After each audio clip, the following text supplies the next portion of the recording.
আমাকে ছেড়ে চলে গিয়েছে। থাক, কষ্ট পাবেন না। আসলে মেয়েরা এমনই হয় জানেন তো, মেয়েরা আসলেই লোভী।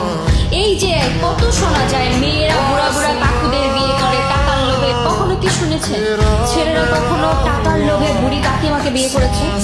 আসলে মেয়েরা হচ্ছে লোভী, ঠিক, একদম ঠিক। ছেলেরা হলো আল্লাহর অসাধারণ সৃষ্টি, যাদের মধ্যে নেই কোনো অহংকার, না আছে মিথ্যা নাটক।